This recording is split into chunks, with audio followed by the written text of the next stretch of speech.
I think there's a cloud in the sky. It's so nice. I went for a nice run this morning outside. It was awesome. It was great. I didn't see if everybody's good. Show me a sign that everything is good. All right, that's better. I like that. Awesome. All right, we got a great show for you today. Lots to talk about, and we're going to go to a video. Be right back.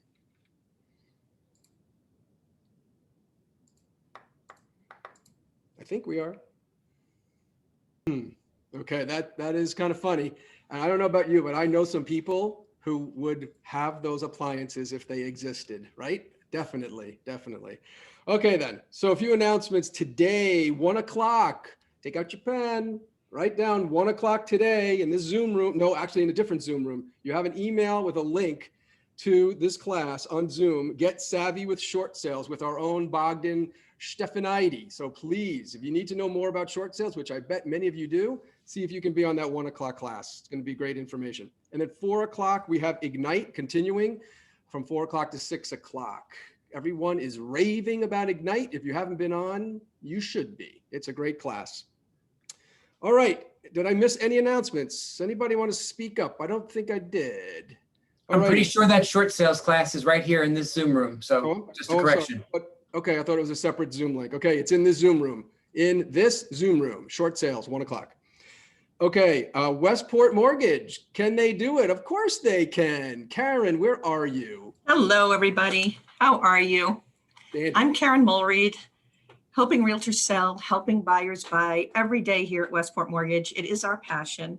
Today, I want to talk about how can we strengthen your buyer's offer. Every day I have this conversation with buyers, sellers, realtors. What can we do to make our offer stand above the rest? Well, several of our lenders have come out with a to be determined lender's certified approval. What is that, you say? It is a service that lenders offer where we collect the income, assets, credit, and debt of the buyer. The lender underwrites it as normal, and then they come out with a commitment letter for a to be determined property. So the property has yet to be selected, but the income, assets, credit, and debt of the buyer are approved. They come back with a commitment letter. We can pass that on to you along with a letter from us to support that letter. So you have a local presence along with a national lender commitment. It's the best of both worlds. So if you know anyone who would like to maybe buy their mom a house for Mother's Day, it's coming up on Sunday. Happy Mother's Day to everyone. Give us a call. We are happy to help. Karen Mulreed, Westport Mortgage, where we have been your mortgage partner since 2007. Awesome. Thank you, Karen. Always great stuff. Perfect. Thank I like you. that Westport sunshine behind you. I have it right here too. It's awesome. Always sunshine in Westport. Of course, of course. Okay, everybody, thanks for that. So let's move on. I've got an interesting segment. We're going to do two things. I got some interesting success stories that I want to share with you. 3 really quick. I call them battleground success stories because don't you feel like you're out in the battleground right now? It's kind of crazy. What I keep hearing when agents are coming into the office, they have stories to tell all the time, and I'm so impressed with you guys. I wanted to bring a couple to your attention. First, Mike Carrero. Mike Carrero, are you here? I think so. Hey, dude, how are you? Good. How we doing? Good, good. So share with us real quick a story that you told me the other day about a deal that you won for your buyer and how that went down. Sure. I mean, just like everybody else, multiple bid situation. She went back and forth with your clients. So you're sure they're good and everything because we do have higher offers. But I enjoy working with you the last time. I'm nervous to jump into deals with agents I don't know or haven't had good experiences with. So I'm pushing my client to take your offer. And kind of thinking that probably it's lying. That we probably have the best offer, and she wants to take it anyway. But she did accept our offer, and then when we were doing the inspection, the girlfriend of the owner that was there, she came out and she was talking to us. She says, "Are you Mike?" I said, "Yeah." She said, "Well, our agent, we did have higher offers, but our agent seems to really like you, and she really enjoyed she told us that you had a really successful transaction that everything went so smoothly, and every problem that came up, you took care of it, and very easy to communicate with and everything like that. So yeah, she pushed us to to take your offer, and I was like, oh, because I had thought really, to be honest, that she was just blowing smoke, but it actually turned out to be true. So it was nice because my clients were standing there when she said that, so it was actually a nice thing to hear. That's incredible, guys. I mean, seriously, Mike, congrats to you. You are an awesome agent. So it's obvious that this other agent wanted to work with you again. And there is serious clout in that, guys, right? I mean, Mike, was your offer the highest offer? Do you know? According to the lady that was there, she said no. And to the agent and to the homeowner's girlfriend, that we were not the highest offer. They were very close, but Right. she wanted it's a bigger deal, and she wanted to make sure that who she was working with and what the deal was, that she had more confidence, working with somebody she's done deals with in the past. Okay. That is huge. Huge, huge with a capital H. That is amazing, Mike. I think you're amazing. Thanks for sharing that story, guys. So guys, No problem. relationships are everything, right? You got to be always mindful of the relationships that you are creating out there because you're going to come across these agents again. So that is awesome. So I appreciate that, Mike. All right, cool. Linda Dunsmore, are you here? I am here. Linda, I know you have a great story to talk about getting a new way of, I guess, lead generation, right? And what LinkedIn did for you so far or is doing for you. Yeah, something I'm working on. So I don't know if you guys get emails about the lab coat agents. They have webinars. There's tons of them. And I do jump on them from time to time. And I got onto one that was called My Linked Solutions. It was all about LinkedIn. And because I have a corporate career preceding this, I had always used LinkedIn, I guess, for job searches or whatever. Never really thought too much about using it for lead generation for real estate. So I do have a lot of connections on there, over 1,000. And I ended up joining this My Linked Solutions because what they do is you work with them to develop message, first of all, to target people to get new connections. And they will look at, let's say in this area, you target the towns and top executives. There's a bunch of criteria they use. They also target people that are in companies that I used to work with that I might not be connected to. And then we develop messages. So there's 3 messages that they send. And the point is to try to get them to connect, to accept a connection with me. And once that happens, I mean, I've been doing this for about a month and a half, and I probably have about 350 new connections. But out of that, there's a lot of people that reach out and respond to my messages. And then I've had about 5 Zoom and phone calls, intro meetings with people, exploratory. And then the best one of all was I got a call from somebody in Westport, close to $3 million home, interested in listing. And so I had a listing appointment. Don't know yet if I'm getting it, but I'm pretty happy to get into a property like that. So. Absolutely. Absolutely. You're going to totally get that listing, Linda. That's awesome. All So right. guys, that is great, Linda. I know this is new to you. So maybe in a month or so, we can connect again and maybe you could do a little class to fully explain how you do this to everybody because it's such a great tool. I mean, if anybody's interested in it, you have to, I mean, it is a paid service. So you go on to mylinkedsolution.com. It's not LinkedIn, it's My Linked Solution. And you can do a free intro session with them where they explain it all to you. They'd be better at explaining it than me. Right. And it might be different for different people depending on what your LinkedIn profile is. I don't know. All right, cool. Well, Linda, send me that info and then I'll send it out to everybody so they have Okay. it firsthand. Thank you. And you can use it too, Steve, for recruiting. I know. I have to get better. I have to be better on LinkedIn. I'm going to get my son to make that happen for me. Well, actually, I just remembered this My Linked Solution. Part of the service is they will help you with your profile. Like if it needs work, they will help you with all that too. Oh, awesome. Awesome. All right. I'm going to get all over that. Thank you, Linda. Okay, you're welcome. Cool. All right. One more story, guys. Battleground story. Tanya, are you with us? I'm here. Tanya Gant, why don't you tell us what happened recently with one of your transactions and something to do with an appraisal? Okay, so my listing in Norwalk appraised for $20K lower than the accepted asking price. And my sellers were not happy about that. And it was a desk appraisal.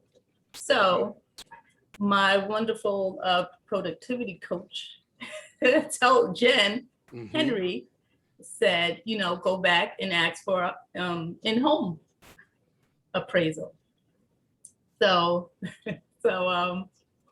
I called the buyer's agent, and she said she wasn't sure if that was going to happen. So I called the lender myself. You called the buyer's lender. Yes. Awesome. So it was a Friday night, like 7 or 8, and I called him. He called me back. I left him a message. He called me back, and he said to me that, I told him we wanted an in-home appraisal, and he said that he didn't think that the in-home appraisal would make a difference with the price, with the appraisal. And so when he said that, I was real silent, because when he said that, he sounded kind of angry. So I didn't respond like I wanted to. So, and then he said, well, I'll pass it along anyway. So the appraiser came back, and it happened to be the same appraiser that did the desk appraisal. So Wow. he came, and the house is very nice. So he was basing the appraisal on my pictures, which were beautiful, because Bogdan did the pictures. Right. And then he came to the house, and he was just wowed. I talked to him, and he was like, oh, wow. So I didn't know this was here and that was here. So with that being said, the appraisal came back at full asking Wonderful. price. Wonderful. Yeah. That's awesome. Awesome. So it's like, don't take no for an answer, push back. You can make a difference, and you can get this to change. And I've been hearing a lot of frustrations with some desktop appraisals. So I wanted to highlight this story. So Tanya, thank you so much. Yes, and can I just say this? He said that because of COVID, no one was really pushing to go with the in-home appraisal. So people they're accepting the appraisals and paying over asking. Right. Of course. Yeah. There's a lot of that, a whole lot of that happening. Yeah. Great story, Tanya. Congrats to you. That's Thank wonderful. We're Great job. closing next week. Oh, great. Yay. Love it. Thank you. You're All right, welcome. guys, those are our battleground success stories. Look for more of them, because they're coming at you. And we're going to go right to Rick Scott, who wants to talk a little bit about this eviction craziness. All this, I don't know if you've been seeing that in the news. What's up with that? And then he has our amazing stats. Rick. Hey, good morning, everybody. Real quick, because there's some lots of questions floating around about the eviction moratorium. I know we spent like more time on this than almost seems necessary, and yet it seems to change daily, right? So many of you read that there was a DC circuit judge yesterday who decided that the eviction moratorium, as laid out by the CDC, overstepped the authority of the CDC. I'm going to tell you, that's not a big, huge surprise. We all thought that a year ago when they put it in place.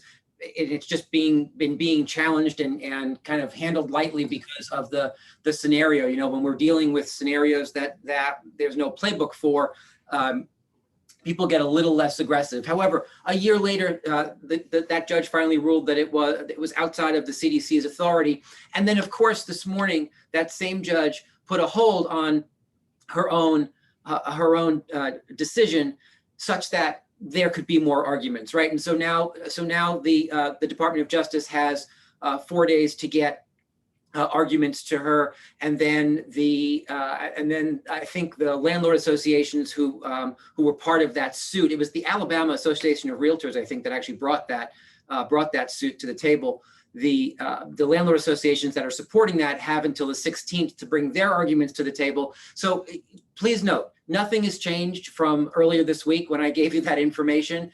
What will change now, between now and perhaps the end of June, when this was due to sunset anyway, is with more of a spotlight on it. There may be more conversation, and you may start hearing and seeing more things around this. But my guess is it will expire on June the 30th. before we have any real clarity around whether or not the CDC overstepped its bounds and whether or not that that ruling will get upheld or beat back. So stay the course. Nothing's really changing. There's a whole lot of noise about it, but for now, everything is still the same. So with that, let me give you, I'm going to do stats just a little differently today because I want to run through them to get you out of here on time. I want to start with our KW stats and then just compare those to our 6 towns that I present to you each month. And here's part of the reason why. I want you to remember that year to date versus year to date is starting to get a little funky because we're now through April. And if you remember, last April was one of the weirdest months that we've ever spent in real estate ever in our careers. So April, May, even into June of 2020, those numbers are always going to be a little wonky, which means this year's numbers will almost definitely look better than last year's numbers in terms of town by town and where we're at. So we're going to keep giving them to you because we want to keep expanding the breadth of catch up, right? Year to date over year to date will eventually catch itself up and be more relevant. But for the next couple of months, it's going to just feel a little wonky. So we're going to spend more of our time looking at how you're performing versus the market rather than each market in particular. Make sense? I'm still going to give you the numbers for those of you who want the numbers, no worries, but I want to just change the focus a little bit. So here's what you have accomplished through yesterday, year to date, versus yesterday, year to date, last year. Your closed units up 94%. 94%. First 4 months versus first 4 months of this year. Your listings taken up 41.5%. And I want you to write these numbers down because when I give you the numbers for each town, I want you to be able to tell me whether you're outperforming or not, right? You're up 94% closed units, 41.5% listings taken.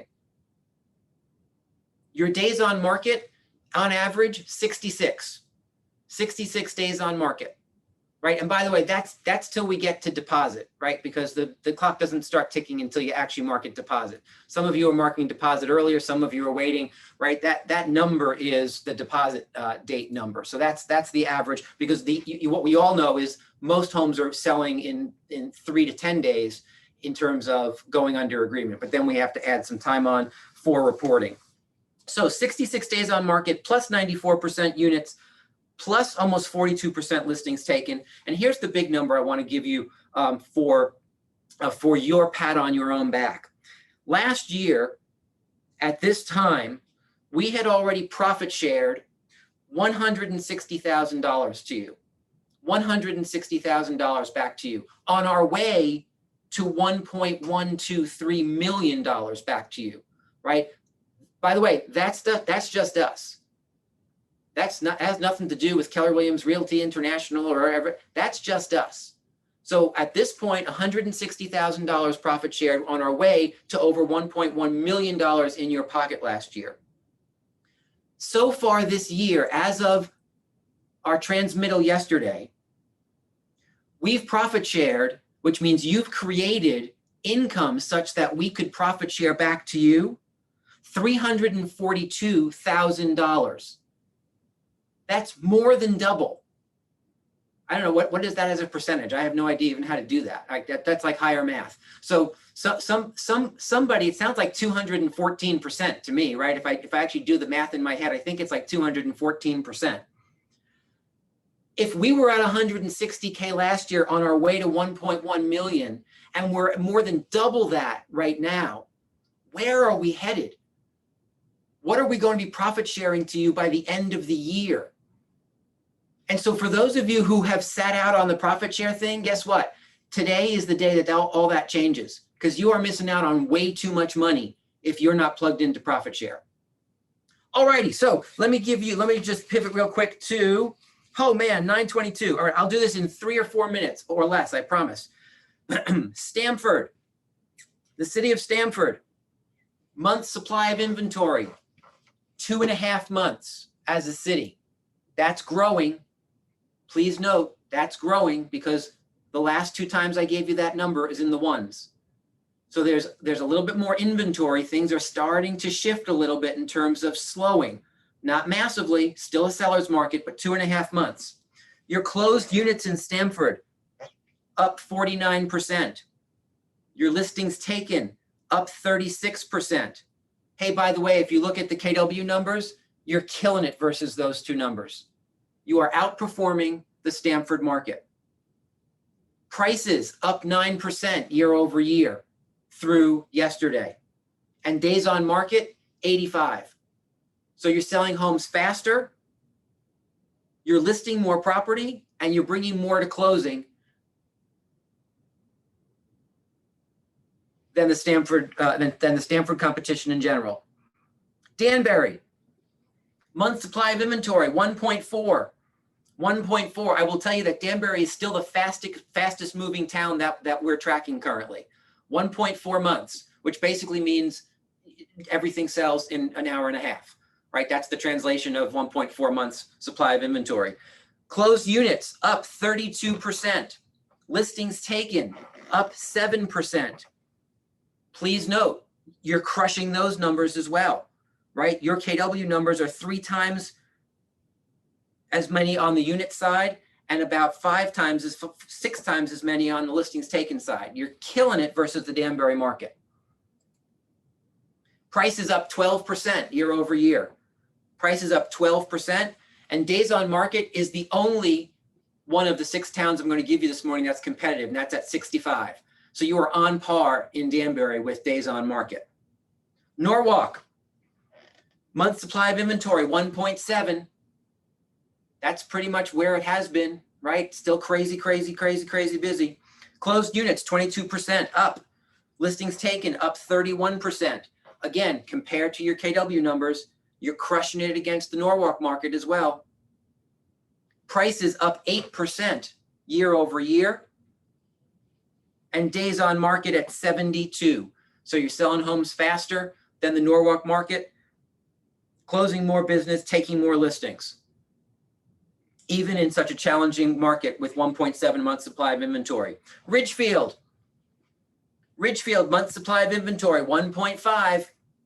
1.5, just a smidge higher than Danbury, right? Those of you practicing in Ridgefield, it feels that way. You can feel it. 1.5 is you need roller skates to keep up. Closed units up 60%. 60%. Listings taken up 0.5%. So basically flat. So when you compare your KW numbers to Ridgefield, even at 60% increase year over year in closed units, you're still crushing it by 50% over what that market is doing, and certainly by 41% over the listings taken number. So congratulations again. You just your numbers floor me every time I look at them. Prices up 37% last year to this year, 37%. That's kind of an insane number and unsustainable, right? Any of these numbers that are massively huge, remember that they're not really sustainable. Some of them will peter out as we get more data towards the middle of the year. And some of them will start to peter out because they're just not sustainable, right? The average home in a town can't be $10 million, right? And if we keep on these trajectories, we're going to get there sooner than later. Days on market in Ridgefield, 76. Westport, month supply of inventory, 3.3. 3.3. Now that's an important number, because what does Westport have more than the other 5 towns that I'm going to give you today? They have higher end inventory, right? And the fact that the town in general is at 3.3 months supply is starting to say to me, it's starting to signal that things are starting to calm down. When the higher end starts to slow, that's a sign. It's a signal that within the next 6 months or so, we may start to see that settle down and get closer and closer to the median and have that start to slow. So pay attention to the fact that 3.3 in Westport is the highest number we've seen so far. And it's still a seller's market, right? So pros and cons, but I just want you to be aware of what the numbers are telling us. Closed units up 33%. Listings taken up 9%. So again, your KW numbers crushing those. Prices up 30%, 30% last year to this year. That's again, another enormous number, right? 30%, unsustainable. Days on market, 80, 80. So now we're starting to hear numbers that are a little bit higher on days on market. And Newtown, month supply of inventory, 1.7, still moving very, very briskly in Newtown. Closed units up 37%. Listings taken up 3.5%. Again, your KW numbers crushing those numbers. Prices up 18%. And days on market, the highest of the bunch at 95. Now here's where I want to leave you this morning. Take note. Almost every single number I gave you in terms of listings taken, all the numbers were lower than your number. However, except for Stamford and Norwalk, where the market had been moving faster, right, than many of these other towns, your listings taken number is enormously larger than what each town is producing. Most of these other towns are in the single digits. Even Stamford and Norwalk, you're overperforming by 5 and 10%. Those numbers I read to you earlier this week about you hitting that target of 315 new listings and setting a new course for our next challenge through the end of June, this is where that shows up. You are doing extraordinary things to find listings and get properties to the market. So my hat's off to you. I applaud you. I am in awe of you. Continue what you are doing because your numbers simply rock. Guys, have an awesome day today. Have fun. We'll see you at 1 o'clock for the short sales session and then at 4 o'clock for Ignite and then again back here tomorrow at 9 a.m. Have a great day. Take care.